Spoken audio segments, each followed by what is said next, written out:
Good morning, good afternoon, or good evening, depending on where in the world you're listening to this beautiful episode of the Obsidian Project podcast, coming to you live in 2020 with a brand new name, but the same mission, the same purpose, and the same vision as ever before. We'd like to thank our new sponsors for 2020, getsome.com.au, the only place in Australia where you can buy Origin Labs Jocko Milk, the most beautiful protein shake I've ever tasted that does exactly what it says on the tin. Use our discount code OP10 to get a 10% discount, and that's getsome.com.au. We'd also like to thank our hosts, Cafe Royale, who host our beautiful podcast in their facilities and allow us to interview all these amazing guests that we have. That's Cafe Royale in Coburn and getsome.com.au. And now introducing our host, Joey Odell, and special guest. A special guest for this afternoon is my good friend, coach and mentor, Mr. George Helou of Verve Education and EP7. Today we're just going to have a light conversation on a few different topics that are floating around in our world today.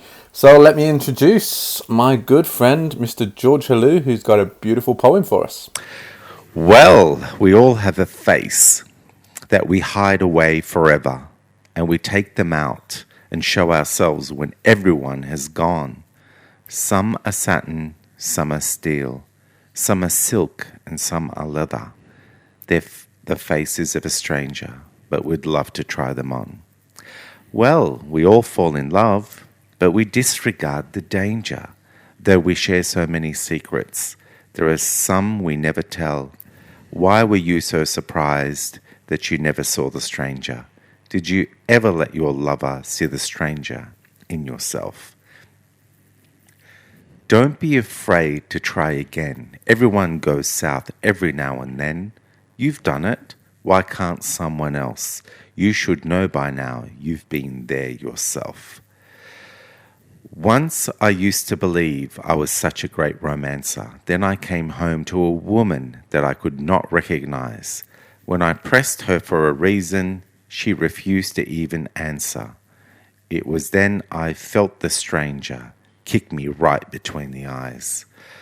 Well, we all fall in love, but we disregard the danger. Though we share so many secrets, there are some we never tell. Why were you so surprised that you never saw the stranger? Did you ever let your lover see the stranger in yourself? Don't be afraid to try again. Everyone goes south every now and then. You've done it. Why can't someone else? You should know by now. You've been there yourself. You may never understand how the stranger is inspired, but he isn't always evil. He is not always wrong. Though you drown in good intentions, you will never quench the fire. You'll give in to your desire when the stranger comes along.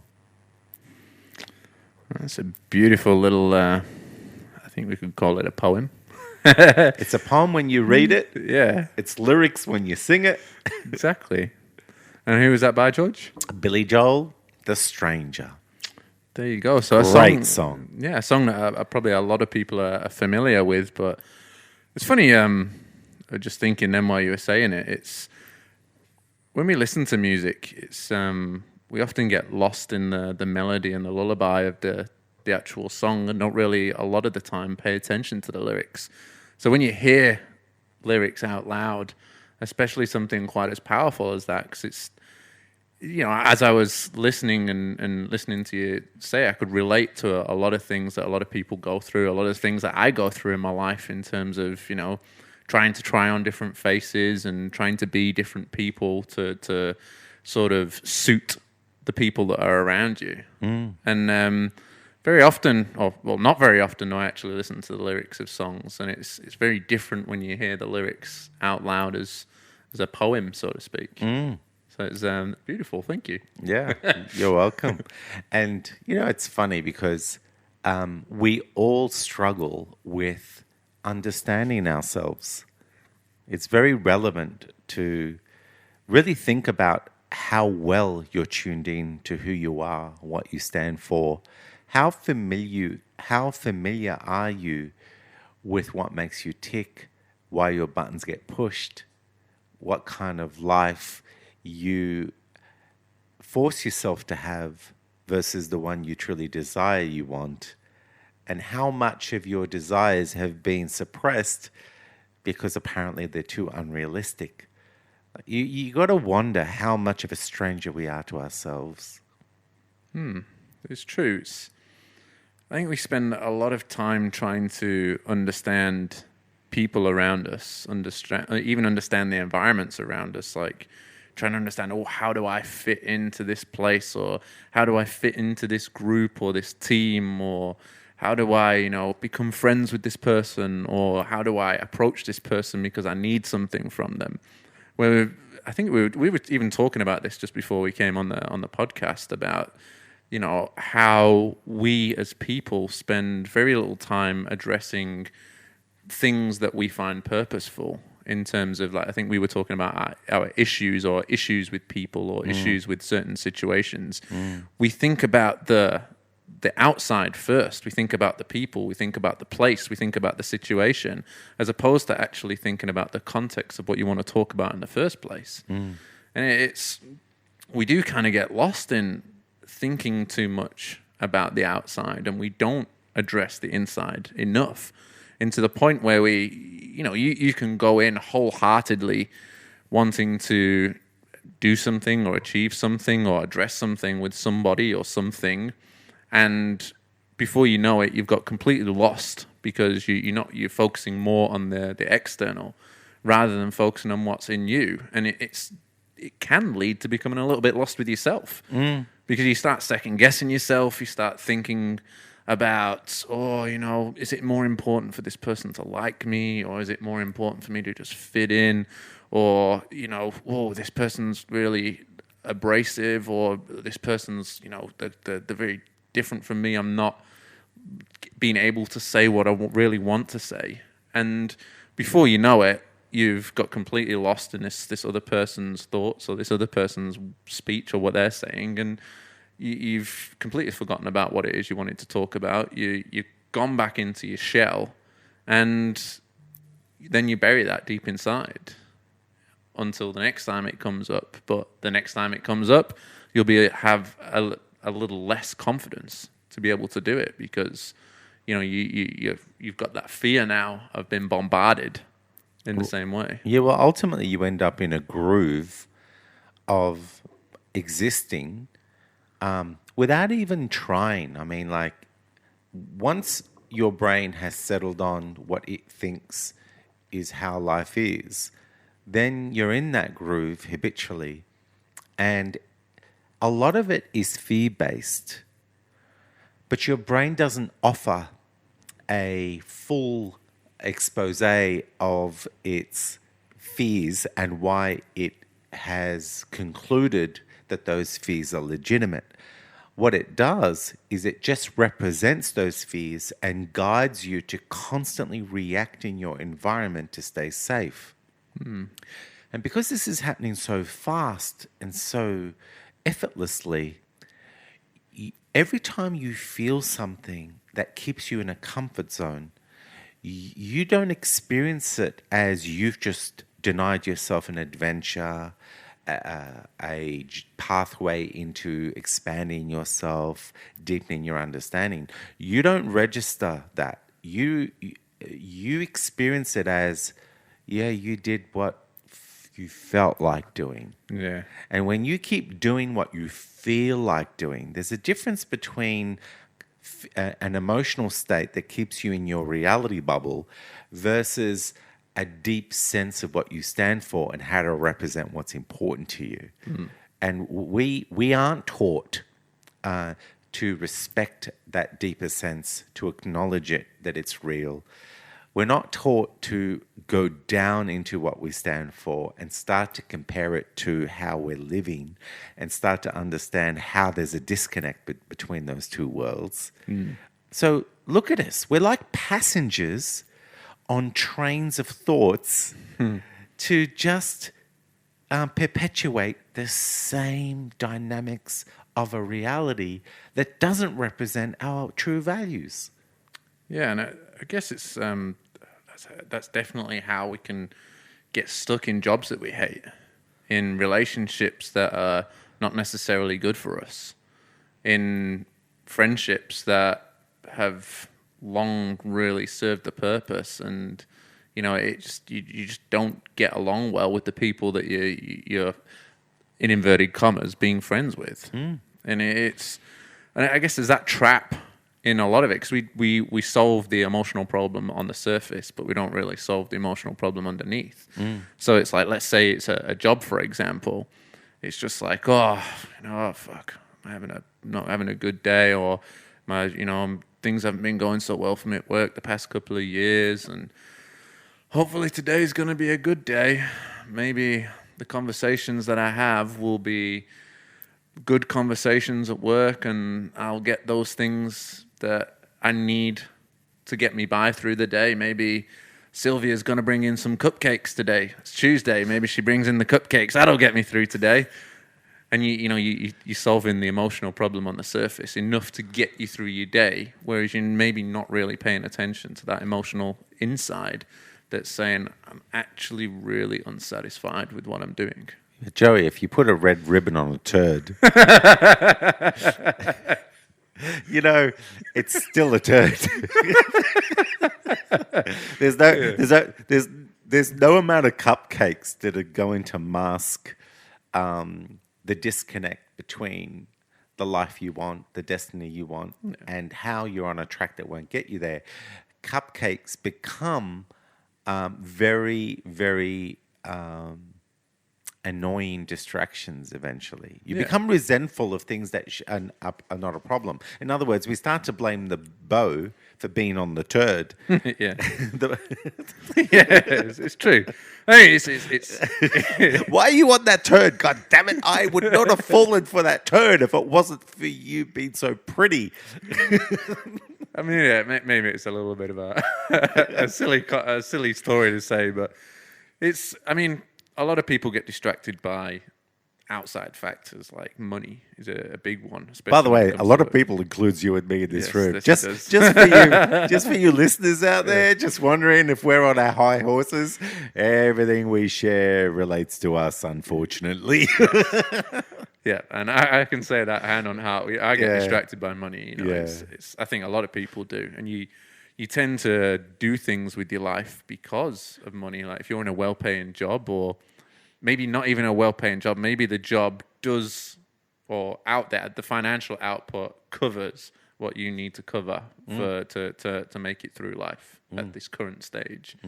And you don't want to give it up because what if I give it up and I don't have that stability and I don't have that to be able to fall back on. So you address it and go, well, that's enough. Being secure is enough for me to carry on doing this job. But then you end up going year after year, month after month, not being happy, not being satisfied, where once upon a time you may have found something that you wanted to do, or there may have been something in there that, deep down that you wanted to achieve. And it's just been layered. Well, every time I look at choices that we have, they are so loaded with assumptions that are convoluted and bullshit and limiting. But we fall for the idea that it's either this or that. But if we just sat with the problem properly, we would discover that there are so many ways to be different and do things differently that it would make that choice irrelevant, because we would outgrow the problem and not be forced to make a damned if I do, damned if I don't kind of decision, Yeah. But we're just not very good critical thinkers. I know I go about this a lot, but far out. Like, you would think that a human being understanding their environment well enough to be informed to make good decisions consistently would be a freaking lock it in, Eddie type of arrangement in our education system, in our parenting. But no, critical thinking, like, come on. And the other thing is, it's like critical thinking has been divorced from imagination, so that now the only time you're being creative is when you're being a fancy artist, when really ideas to see things differently, to innovate a different way of doing something is intrinsic to critical thinking. If you understand a problem properly, then you'll be able to come up with ideas to solve it well. Yeah. You know, and so I feel like our problem first is not being a stranger to ourselves and starting to understand what makes us tick and critically thinking where we're at in life.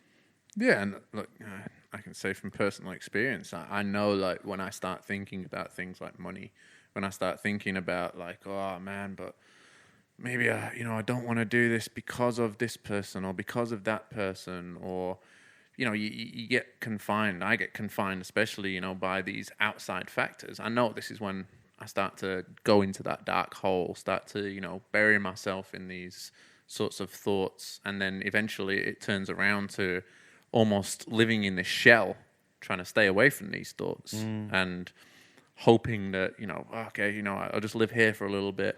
But I noticed that when I'm there is I don't grow. I don't find new things. I stay in the same place. I have that similar feeling of wanting to move forward but not being able to, of wanting to do something new or try something new. So you get so excited and do something crazy, and yeah, it feels amazing at first, but then you realize it's just a really short-term effect, and then the same thing happens and it curtails. And I guess it's a reason that I've been here 7 years now in Australia, and I've tried my hand at a multitude of different things. And I've changed my business name about 30,000 times, I think. Well, we've had many discussions about this, and it's because I've wanted something new. I've wanted that spark. So the first thing that comes to me is, change of brand, a change of name, or something like that will be enough to spark me on this road to go forward.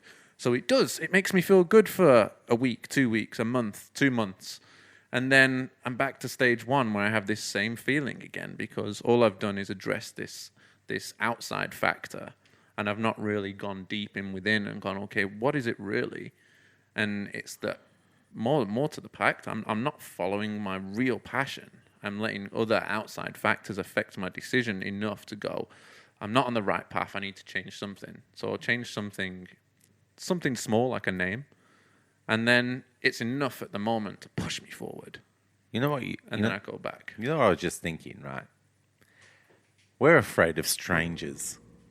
We're taught to be afraid of strangers from a very young age, because strangers represent who we don't know, and who are different from us, and therefore who could be a threat to us. And therefore, if we're a stranger to ourselves,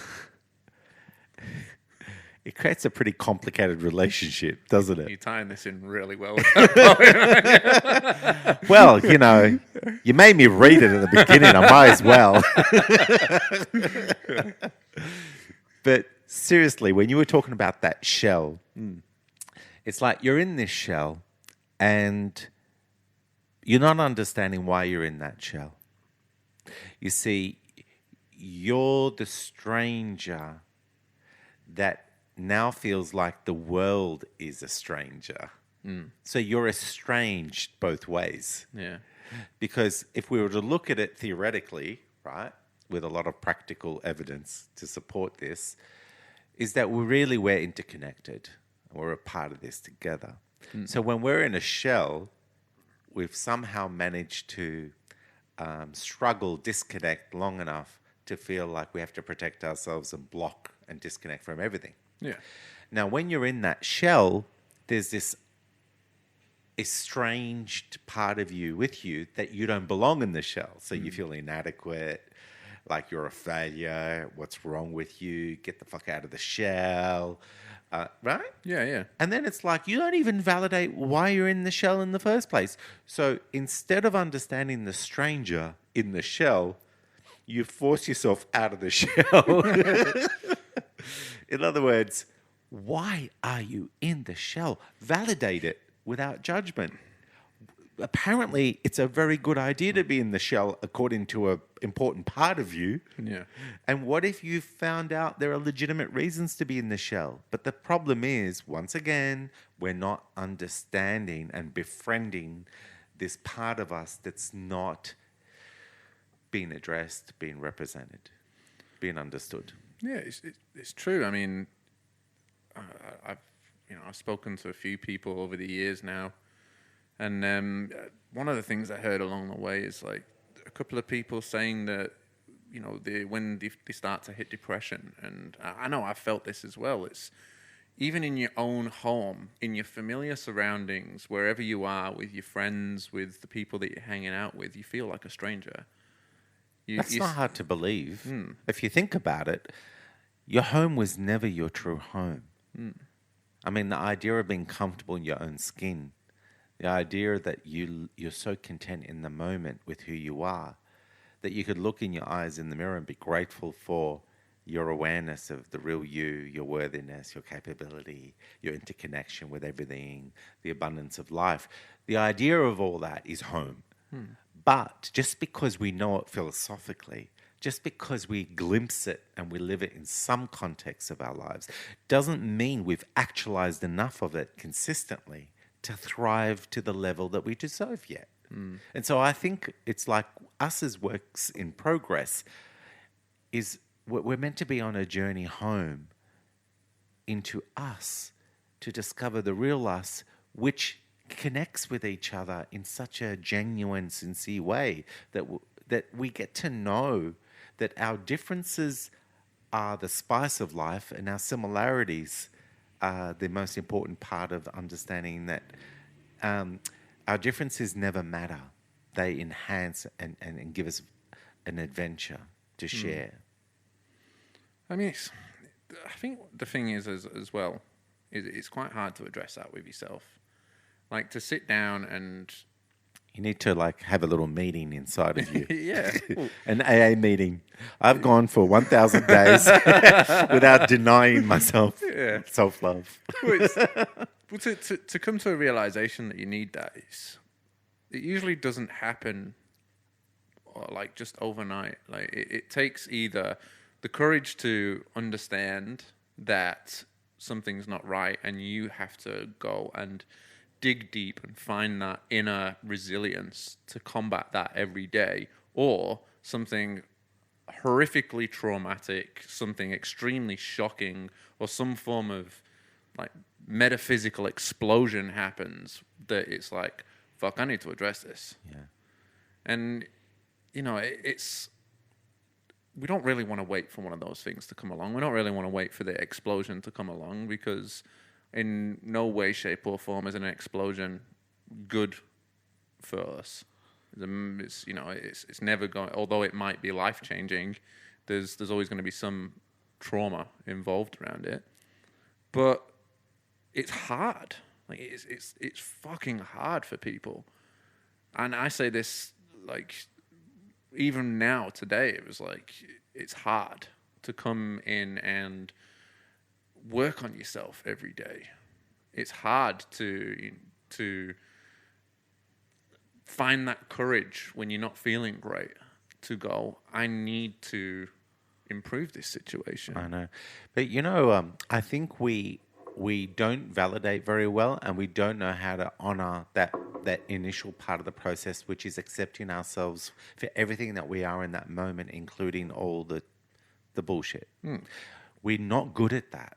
And I think that trips us up all the time. I mean, the idea that we have to put a pressure on ourselves to work every day on ourselves, it's like that's just sometimes it's the brain does stupid things with that idea, which is like, see how fucked you are. You need to work on yourself every day. And eventually we've literally convoluted what personal development is. I mean, personal development is just discovering how awesome you are and how you can do things differently to get great results that make you excited. Personal development is not meant to be about some stick that, you pick up and go, now, what else in me is shit? I need to beat up. Yeah, Like when I say the hard, it's like it's hard to address it sometimes. It is hard because Joey, it's so subtle. This this this self judgment that we actually don't catch it, and so we end up looking the other way, looking the other way, right? And then it makes it harder because these problems obviously don't get addressed and they get worse, and then eventually the brain goes and it kind of explodes on you, has a mental breakdown because it got to a point where it was overwhelmed with the amount of problems, the perfect storm that suddenly you're confronted with. But the ongoing subtle looking the other way that you didn't even notice you were doing, that turned little fires that you can quash with your foot in 2 seconds into raging bushfires that no resources in the country can stop. And you hope for the weather to change and the wind to change and the rain to come. Like, seriously, 1 foot, 2 seconds. Yeah. So I think it's unfair for us as humans to be putting ourselves into perfect storms and wondering why we're overwhelmed and our mental health deteriorates when we don't deserve to be in those situations in the first place. We deserve to stamp out the fires with our foot without even feeling the effort of it. It's so easy. Yeah. Well, I mean, it's again, like, there's this something that I talk about with some of the clients that I have and friends and, you know, anyone that I talk to really about this sort of stuff. It's we sit here, like, again, you know, we sit on our high horses about talking about this sort of stuff. My high horse is higher than yours. And it, you know, it's easier to obviously say than it is to do. Like, you know, I was talking to a couple of friends at the weekend, and one of them is in a little bit of a bad place at the moment, repeating the same sort of stuff week in, week out, wants to change, wants to do something different with their lives, wants to, you know, make that move forward. And they've got all the passion and the want and the will to change. But they keep slipping back into that same habit of going out the weekend, having a few beers. A few beers turns into more beers, and then XXX, and then Y, and then 3 days later they finally got over the hangover, and they're in a position like, fuck, I need to change my life.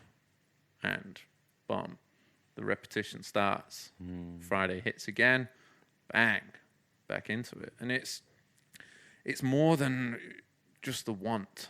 Like, it's good to have that observation, and it's good to be able to talk about it, but doing it it's next level. It's like, we can say a lot, but putting those things into place and saying no to things is a lot harder than we talk about. I know. This is what I'm talking about that, the toughness of what it takes. You know, it takes smarts to create tipping points so that you're not like learning about the way you should be and then feeling inadequate because your body resists it, you know, and then it takes so much effort, so much will to push yourself into it.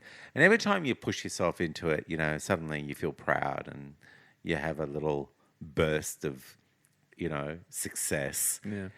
But you haven't really dealt with the fact that you're attracted to the other side of that self-sabotaging part of it.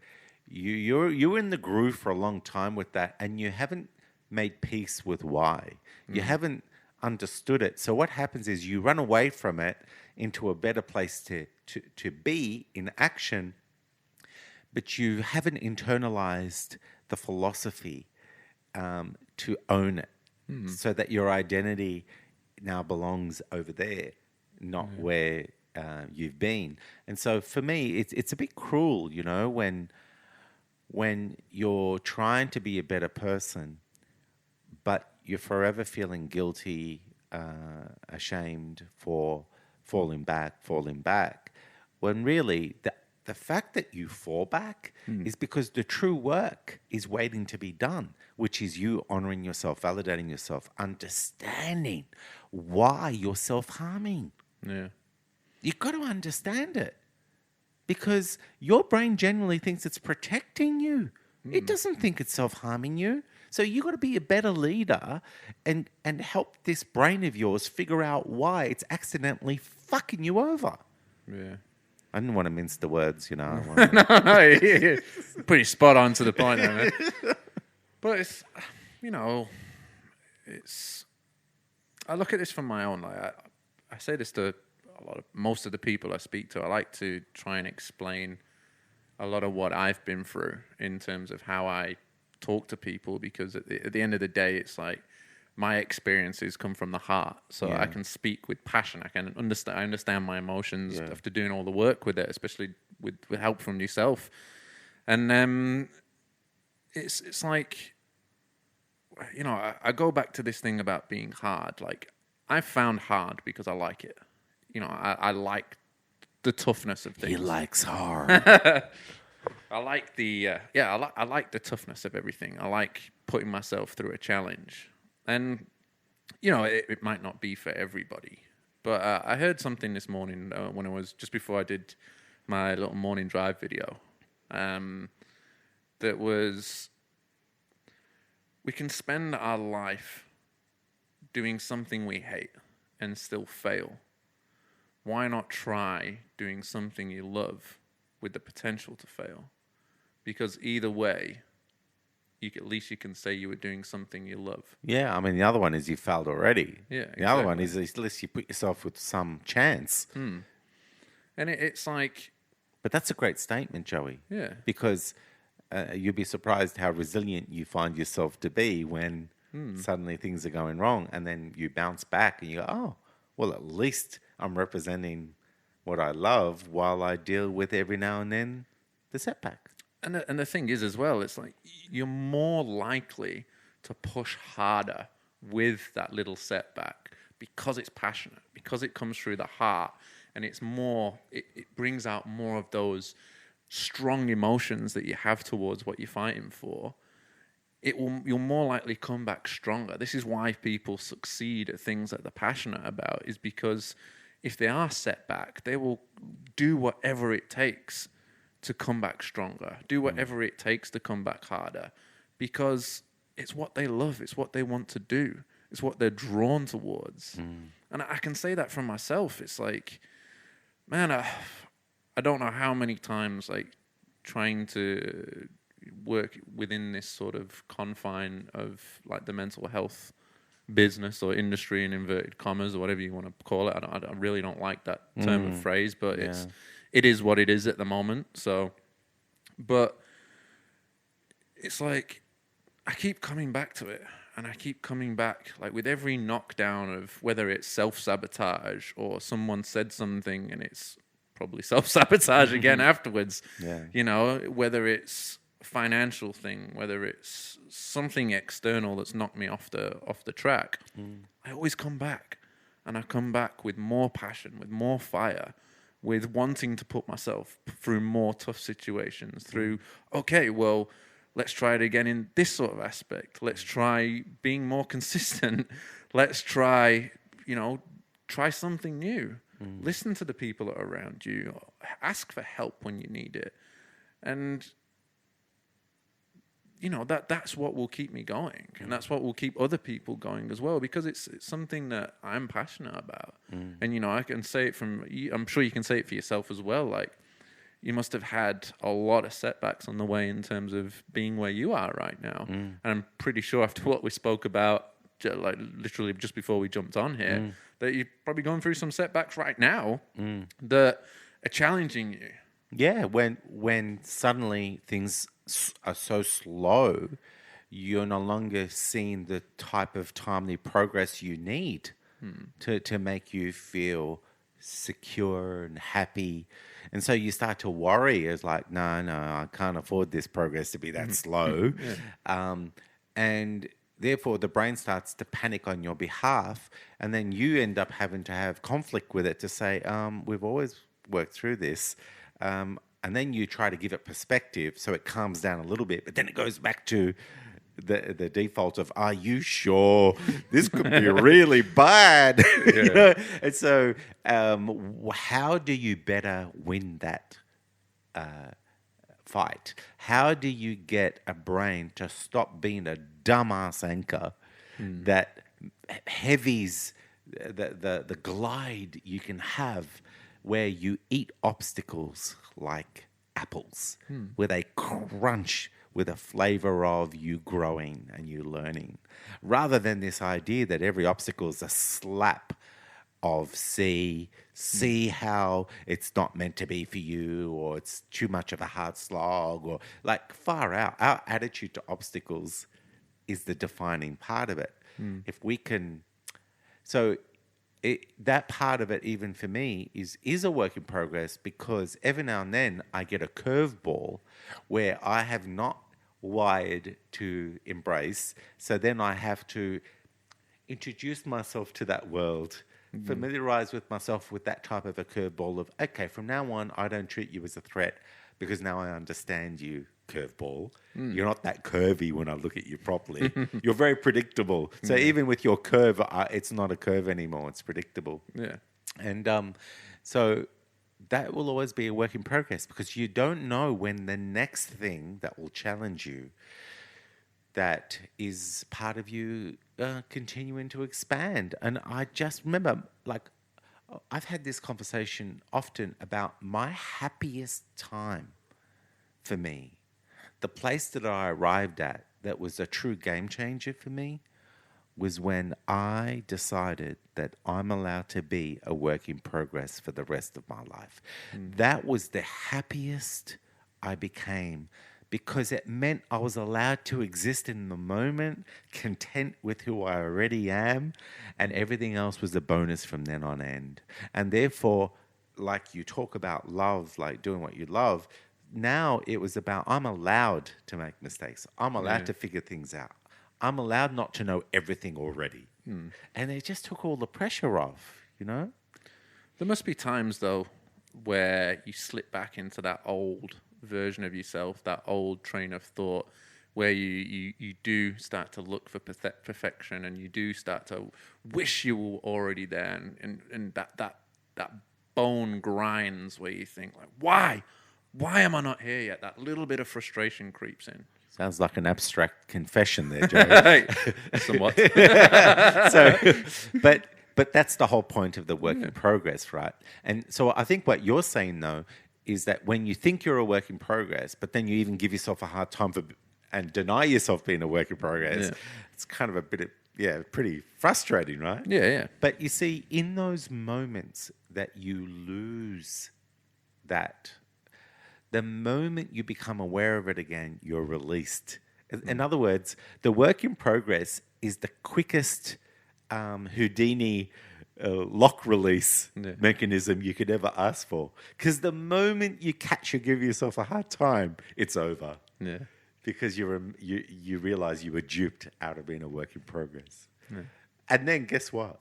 You don't give yourself a hard time for being duped, because you're a work in progress. Yeah. So in other words, if you just accept that part of your work in progress, which is you can forget that too, it's true compassion.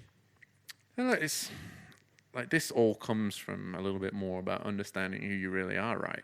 It's, in fact, that's where it comes Stranger from. danger. Stranger danger.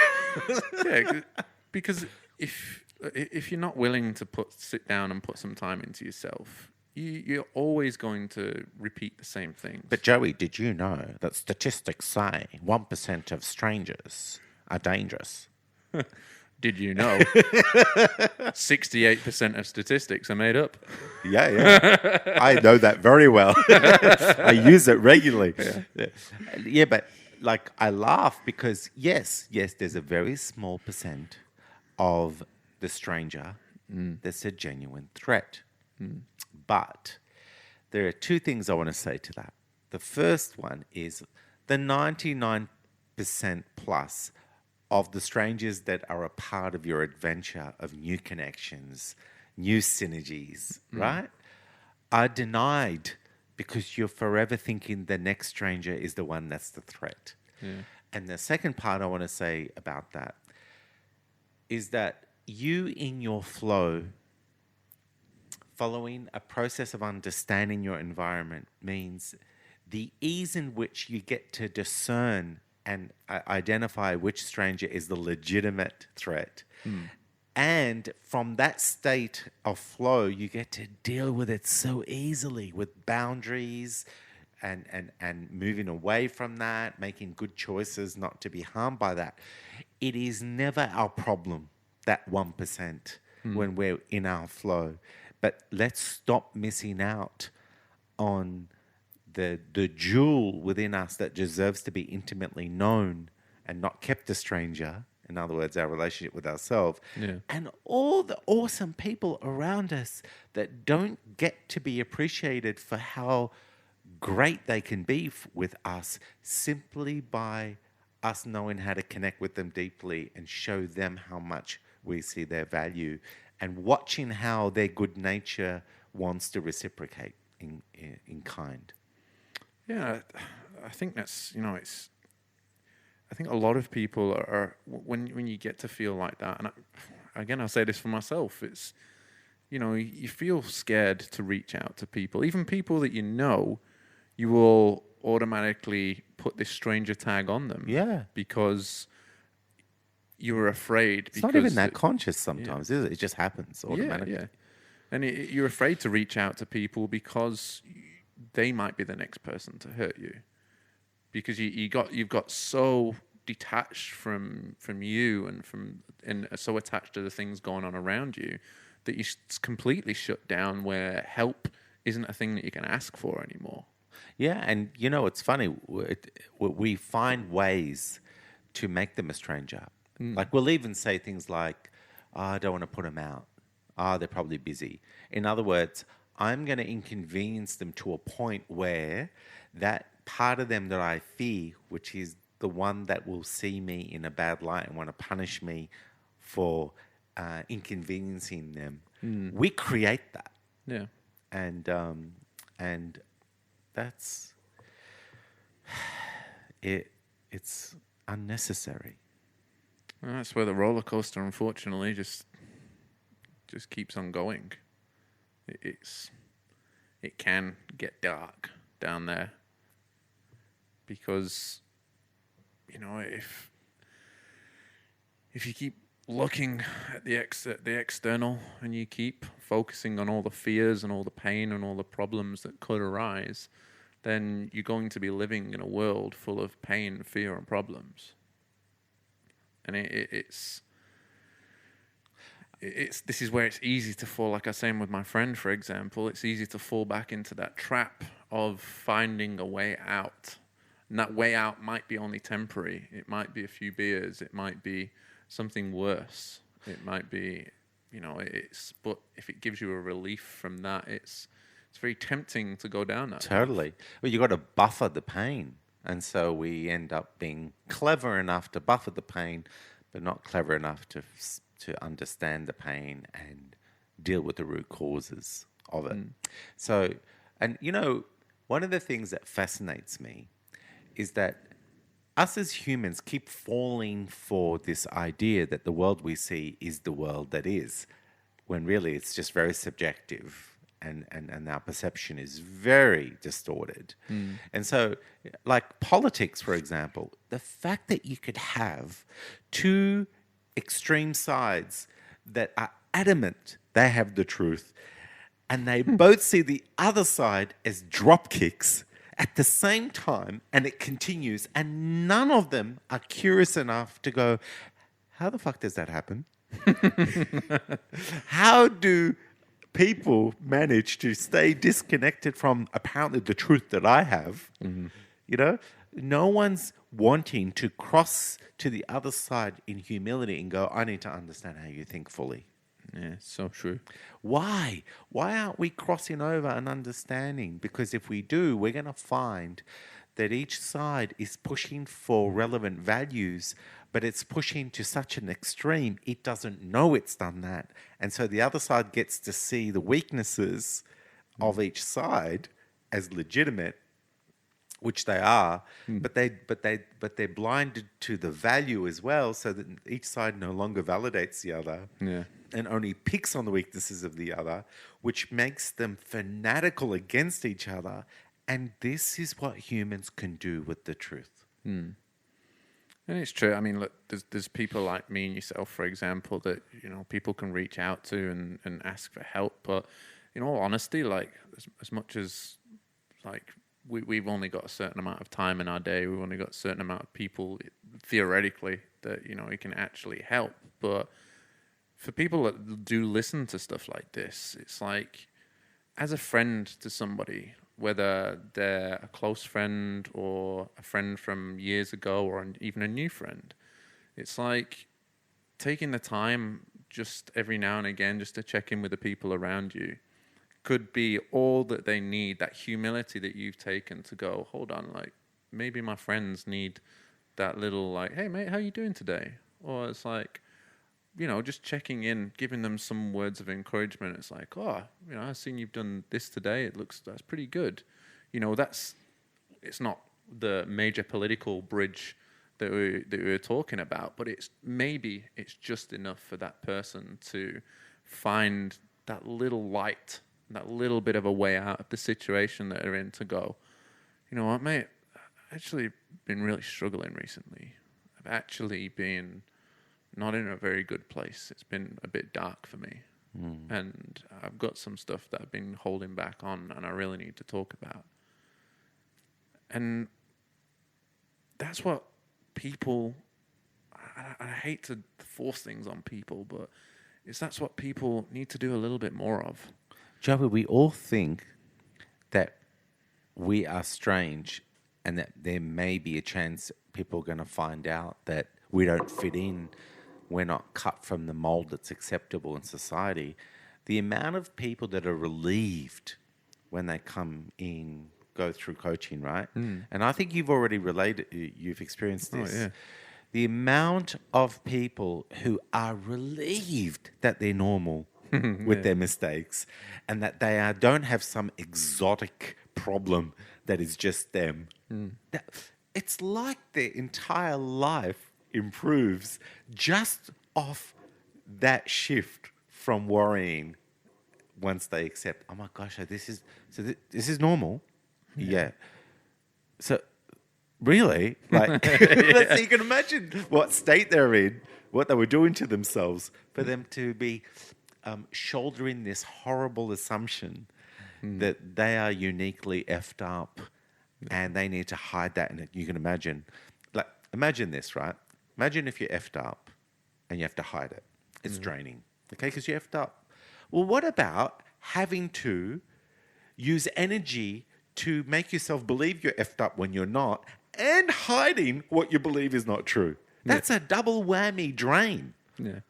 And like, wow, what would happen to us if we removed both of those fearful, illusionary ideas out of our identity?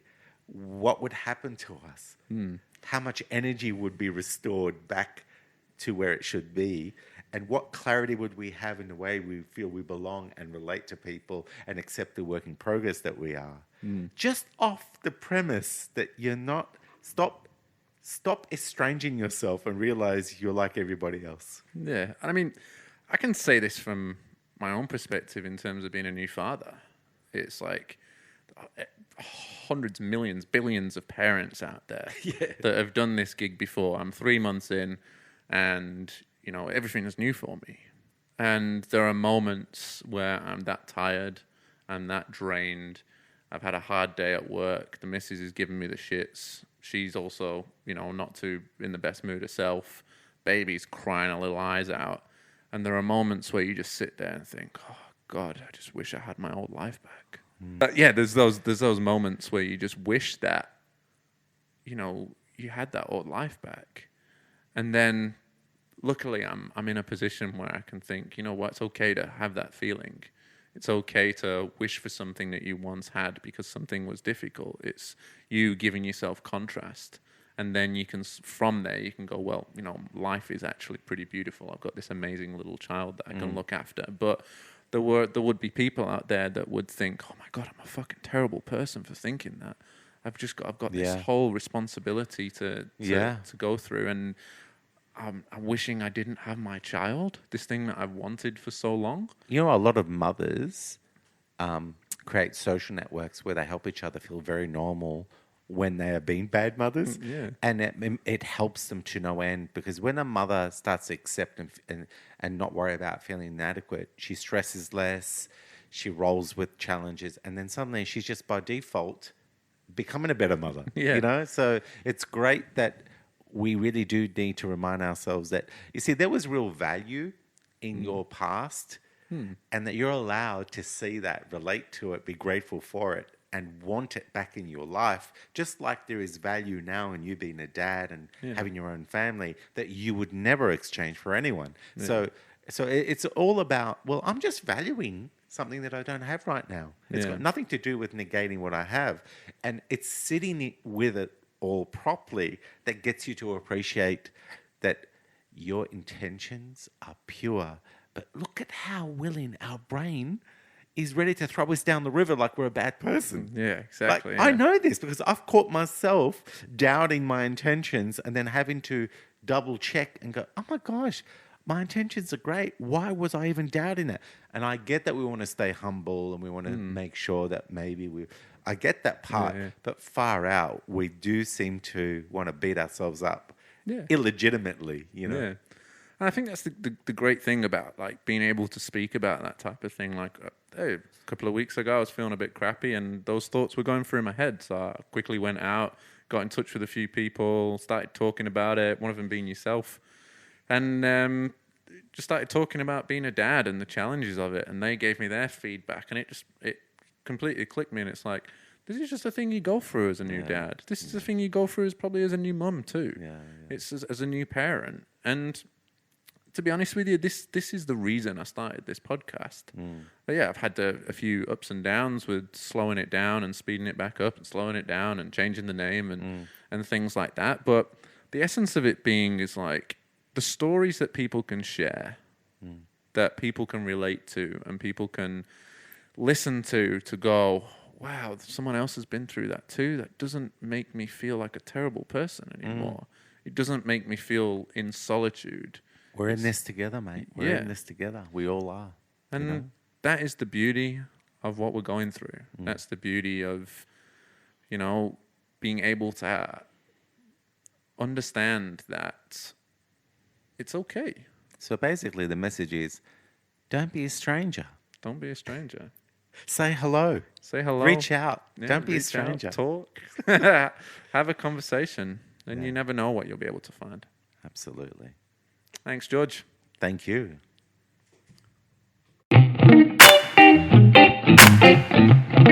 Thanks again, guys, for tuning into this episode of the Obsidian Project podcast. It's been great having you listen along. We'd like to thank once again our sponsors for 2020, getsome.com.au. Don't forget to use your 10% discount OP10 and our host Cafe Royale in Coburn. And now stay tuned for this important message. For those listening, or for those in need of any immediate help, please contact Lifeline on 131114 or Beyond Blue at 1300 224636 for those in Australia. Or they also have a website, beyondblue.com.au. If anyone listening to this outside of Australia, feel free to contact us at theobsidianproject.com. Our email addresses are there and we'll direct you to the best available source in your area. Thanks very much again, guys. Show your support to anyone around you and share this podcast to anyone you think may need it.